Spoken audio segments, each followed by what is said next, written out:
আসসালামু আলাইকুম রহমতুল্লাহি ওবারাকাতুহু। সুপ্রিয় শিক্ষার্থী বন্ধুগণ, আশা করি তোমরা সকলেই ভালো আছো। আজকে আমরা আসলে শিখব হচ্ছে হিসাব বিজ্ঞান বিষয়ের নবম দশম শ্রেণীর হিসাব বিজ্ঞান বিষয়ের দ্বিতীয় অধ্যায়ের যেই অধ্যায়ভিত্তিক আলোচনাগুলো আছে সেটা। তো দ্বিতীয় অধ্যায়ের আলোচনাটা করে তারপরে আমরা অঙ্কে যাব আমাদের পরবর্তী ভিডিওতে। তো অধ্যায়ের ভিতর থেকে আমাদের কি কি জানা দরকার, বিশেষ করে যারা নবম শ্রেণীতে আছো নতুন তাদের জন্য, এবং যারা দশম শ্রেণীতে আছো তারাও চাইলে রিভাইস এডিশনে, বা যারা এসএসসি পরীক্ষার্থী আছো তারাও এটা ভিডিওটা দেখার মাধ্যমে তোমাদের দ্বিতীয় অধ্যায় সম্পর্কে ধারণাটিকে স্বচ্ছ নির্ভুল করে নিতে পারো। তো শুরু করছি আমাদের আজকের দ্বিতীয় অধ্যায়ের আলোচনা। তো তোমরা প্রত্যেকেই জানো আমাদের হিসাব বিজ্ঞান বইয়ের দ্বিতীয় অধ্যায়টির নাম হচ্ছে লেনদেন, বা ইংলিশে এটাকে বলা হয় ট্রানজ্যাকশন, লেনদেন। ঠিক আছে, তো এই অধ্যায়ের আমরা আজকে আলোচনা শুরু করছি। আচ্ছা, তো লেনদেন শব্দের শাব্দিক অর্থটি হচ্ছে আদান প্রদান, দেওয়া নেওয়া। ঠিক আছে, অর্থাৎ একজন দিবে আরেকজন নিবে, মূল কথায় বলতে গেলে এটাই হচ্ছে লেনদেন। তো আমরা যদি এই লেনদেন বিষয়টাকে বইয়ের আলোকে ক্লাসিফাইড করতে চাই তাহলে দেখা যাচ্ছে সেখানে লেনদেনগুলোকে দুই ভাগে ভাগ করা হয়েছে। একটা হচ্ছে অভ্যন্তরীণ লেনদেন, আরেকটা হচ্ছে বাহ্যিক লেনদেন। ঠিক আছে, তো অভ্যন্তরীণ লেনদেনগুলো হয়ে থাকে প্রতিষ্ঠানের অভ্যন্তরীণ অবকাঠামোর উপর নির্ভর করে, আর বাহ্যিক লেনদেনটা হয়ে থাকে বাহিরের দ্বিতীয় পক্ষের সাথে, অর্থাৎ আমার প্রতিষ্ঠানের সাথে ভিন্ন একটি প্রতিষ্ঠানের যে লেনদেনটি সংগঠিত হবে সেটাই হচ্ছে বাহ্যিক লেনদেন। এই সম্পর্কে আমরা সামনে বিস্তারিত আলোচনা করব, বিশেষ করে জাবেদ অধ্যায়ে আমরা এর খুঁটিনাটি সকল বিষয়ে আলোচনা করব। তো আপাতত এতটুকুই তোমরা জানো। আর অভ্যন্তরীণ লেনদেন কোনটা সেটাও সংক্ষেপে বলে দিই। সেটা হচ্ছে যে প্রতিষ্ঠানের অভ্যন্তরে কোনো একটা স্থায়ী সম্পত্তি ক্রয় করা হলে, যেমন দেখা গেলো একটি ফ্রিজ ক্রয় করা হয়েছিল প্রতিষ্ঠানের জন্য, এখন সেই ফ্রিজটি তোমরা জানো যে যখন ক্রয় করা হয়েছে যদি আনুমানিক তার মূল্য থাকে 50,000 টাকা, এক বছর পরে অবশ্যই সেটার মূল্য 50,000 টাকা থাকবে না, এটা হয়তো বা কমে 30,000 বা 35,000 টাকা হয়ে যাবে। এই যে মূল্যটা হ্রাস পেল, এখানে একটি অভ্যন্তরীণ লেনদেন সংগঠিত হয়ে গেল। এটাই হচ্ছে মূলত অভ্যন্তরীণ লেনদেন, যেটা আসলে স্বাভাবিকভাবে এভাবে দৃশ্যমানভাবে হয় না এইটা। তো এর পরবর্তীতে আসো আমাদের লেনদেনের কিছু বৈশিষ্ট্য, ক্যারেক্টারিস্টিক্স অফ ট্রানজ্যাকশন বা লেনদেনের বৈশিষ্ট্য। লেনদেনের বৈশিষ্ট্য বইয়ে বেশ কতগুলো দেওয়া আছে, তার মধ্যে ইম্পর্ট্যান্ট বিষয়গুলো হচ্ছে অর্থের অঙ্কে পরিমাপযোগ্য, প্রথমটা, অর্থাৎ প্রত্যেকটা লেনদেন অর্থের অঙ্কে পরিমাপযোগ্য হইতে হবে।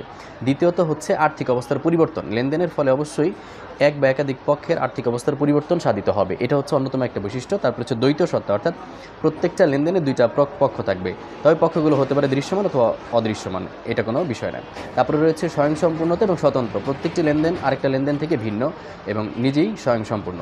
অপরদিকে হচ্ছে দৃশ্যমানতা, এখানে দৃশ্যমানতা পয়েন্টটি থাকলেও মূলত তোমরা বইয়ে পড়ে দেখবা সেখানে স্পষ্ট লেখা আছে দৃশ্যমানতা বলতে বোঝানো হচ্ছে যে লেনদেনটি দৃশ্যমান এবং অদৃশ্যমান উভয়ই হতে পারে, এটা কোনো বিষয় নয়। তারপর হচ্ছে ঐতিহাসিক ঘটনা, দেখা গেলো একটা লেনদেন অতীত হয়েছিল বাকিতে, সেটার রেশ বা পরবর্তী ঘটনাটা 1 মাস 2 মাস 15 দিন 10 দিন পরে আবার ঘটেছে, সেটাই হচ্ছে ঐতিহাসিক ঘটনার দ্বারা লেনদেন। মোটামুটি এই কয়েকটা হচ্ছে ইম্পর্ট্যান্টের মধ্যে লেনদেনের বৈশিষ্ট্যগুলো, এগুলো তোমরা ভালো মতো দেখে নিবা, আশা করি আমার কথার দ্বারা বুঝতে পেরেছ। এবার আমরা চলে যাব এই লেনদেন আমরা আসলে কীভাবে চিনতে পারবো। তার আগে একটা কথা বলতে হয় যে পৃথিবীতে যাই কিছু ঘটে তাই হচ্ছে ঘটনা, আর এই সকল ঘটনাগুলোর ভিতরে যখন আর্থিক অঙ্কের হিসাবটা চলে আসে, অর্থাৎ আর্থিক অবস্থার পরিবর্তন সাধিত হয়, তখন সেই ঘটনাগুলো হয়ে যায় লেনদেন। তাহলে এই কথাকে আমরা শর্টলি বলতে পারি যে পৃথিবীর সমস্ত লেনদেন এই ঘটনা, তবে সকল ঘটনা লেনদেন নয়। ঘটনাগুলো তখনই লেনদেন হবে যখন কিনা ওই ঘটনার সাথে আর্থিক অবস্থার পরিবর্তন সাধিত হবে, অর্থের অঙ্কের পরিমাণযোগ্য হবে এবং সেটার আর্থিক অবস্থার পরিবর্তন সাধন করবে, এরকম বিষয় যখন হবে তখনই সেই সকল ঘটনাগুলো লেনদেন হিসেবে বিবেচিত হবে। তো এখন আমরা সরাসরি চলে যাচ্ছি যে কীভাবে আমরা আসলে লেনদেনগুলোকে চিনব। তো তোমরা বইয়ের মধ্যে দেখতে পাবা আমি এখানে মোটামুটিভাবে একটু আলোচনা করছি, একটু খেয়াল করে শোনো। তো 50,000 টাকা ব্যয়, অথবা সেটা যে কোনো পারপাসেই হোক, অথবা আরেকটু সহজ করে বলি যে 50,000 টাকা নিয়ে একটি ব্যবসা শুরু করা হলো, বা 50,000 টাকা মূলধন নিয়ে একটি ব্যবসা শুরু করা হলো, এটা কি লেনদেন কিনা? অবশ্যই এটা একটি লেনদেন, কারণ আমার প্রতিষ্ঠানে 50,000 টাকা আসছে এবং প্রতিষ্ঠানের মালিকের মূলধন বৃদ্ধি পেয়েছে। তো এই হচ্ছে এটা একটি লেনদেন। তারপরে আছে পণ্য ক্রয়, পণ্য যখন আমরা ক্রয় করি তখন আমাদের প্রতিষ্ঠানে পণ্য আসে এবং আমাদের নগদ টাকা চলে যায়, তো অবশ্যই এটা একটি লেনদেন, কারণ আমাদের অর্থের অঙ্কে পরিমাপযোগ্য দুটি পক্ষ আছে, এগুলো লেনদেন।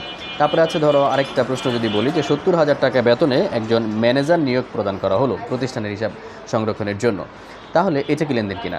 এটার উত্তর হচ্ছে অবশ্যই এটা লেনদেন নয়। তার কারণ হচ্ছে ৭০,০০০ টাকা বেতন হোক আর ৭ লক্ষ টাকা বেতন হোক, আসলে তাকে আমি মাত্র নিয়োগ দিয়েছি, তাকে তো আমি এখন টাকা দেইনি, তাই না? যখন আমি তাকে টাকাটা দিব অর্থাৎ বেতন প্রদান করব তখনই এটা তৎক্ষণাৎ লেনদেন হয়ে যাবে। যেহেতু আমি তার সাথে মাত্র একটা কন্ট্রাক্টে আসছি, বাট তার সাথে আমি এখনই টাকাটা দিতে তাকে বাধ্য না। সে যখন আমাকে ১ মাস সার্ভিস দিবে তখন আমি টাকাটা তাকে দিতে বাধ্য থাকবো।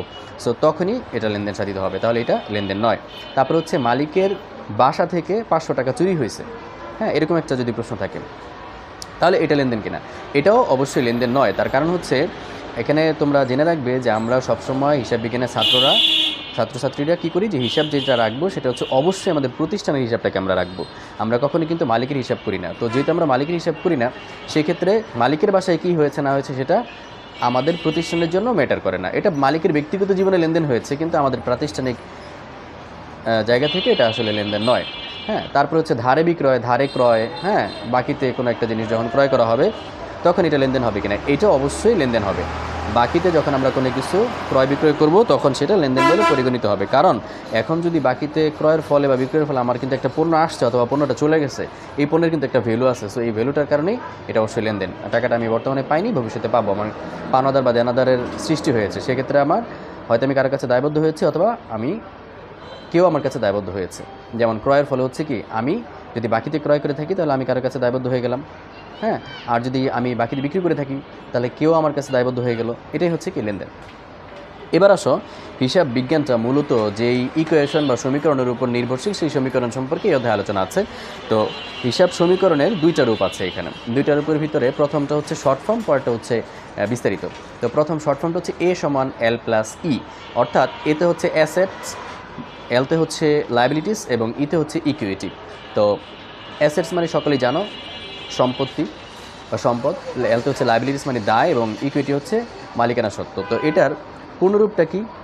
পূর্ণরূপটা হচ্ছে এ সমান এল প্লাস ওই যে ই যেটা আসছিল, এই ইটা ছিল যেটা ই, এটার বিস্তারিত একটা রূপ আছে, সেটা হচ্ছে কি সি প্লাস আর মাইনাস ইএক্স মাইনাস ডি। এটা হচ্ছে ই এর ফর্ম। তো সেই ই এর ফর্মটার ভিতরে যেগুলো আছে, যেমন সিটা কি, সি হচ্ছে ক্যাপিটাল অর্থাৎ মূলধন, আর হচ্ছে কি রেভিনিউ, রেভিনিউ মানে হচ্ছে আয়, ইএক্স দ্যাট মিনস এক্সপেন্স মানে হচ্ছে ব্যয়, এবং ডিতে হচ্ছে ড্রয়িংস বা উত্তোলন।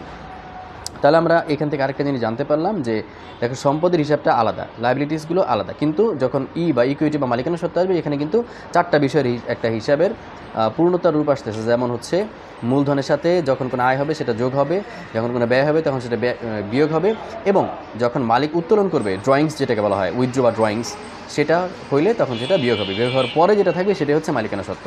এই মালিকানা সত্ত্বের অঙ্ক অবশ্যই 10ম অধ্যায়ে তোমরা পাবা, তখন ইনশাআল্লাহ বিস্তারিত আলোচনা হবে। তা আপাতত সমীকরণগুলোকে আমরা শিখে নিলাম, ঠিক আছে? তো এই হচ্ছে এই পর্যন্ত আলোচনা। এর বাহিরেও আরও বিস্তারিত আলোচনা এখানে আছে, আমি আর অধ্যায়ভিত্তিক আলোচনাটাকে অগ্রসর করছি না।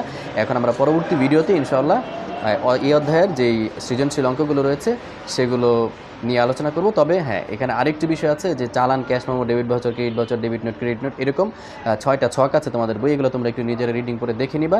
আমি এগুলো আর এখান থেকে আলোচনা করছি না। যখন সৃজনশীলে চলে যাব তখন আমরা সৃজনশীলে যেগুলো পাবো সেগুলো আমরা এখান থেকে দেখিয়ে দিব কোনটা কীভাবে করতে হয়। এগুলো আমারই কঠিন কিছু নয়, তোমরা ছকগুলো দেখে দেখে শিখে নিবা। তারপরে বাকি আলোচনা ইনশাআল্লাহ সৃজনশীল যখন আমরা সলিউশন করব তখন তোমরা সেই সকল প্রশ্নগুলোর উত্তর পেয়ে যাবা। বিস্তারিত যতগুলো সৃজনশীল তোমাদের বই আছে এবং বইয়ের বাহিরেও আমি মাঝে মধ্যে বিভিন্ন বোর্ড কোশ্চেনগুলোর সলিউশন করে দেওয়ার চেষ্টা করব। তো আমার চ্যানেলটিকে তোমরা সাবস্ক্রাইব করে রাখো এবং নিয়মিত ফলো করলে ইনশাআল্লাহ তোমাদের হিসাব বিজ্ঞান বিষয়ে আমার মনে হয় কোনো প্রাইভেট টিউশনে পড়ার প্রয়োজন হবে না। ইনশাআল্লাহ আমার এই ভিডিও দেখার মাধ্যমে তোমরা শতভাগ প্রস্তুতি নিয়ে এসএসসি পরীক্ষা অংশগ্রহণ করতে পারবে এবং নিঃসন্দেহে ইনশাআল্লাহ A+ অর্জন করতে পারবে। ধন্যবাদ সকলকে।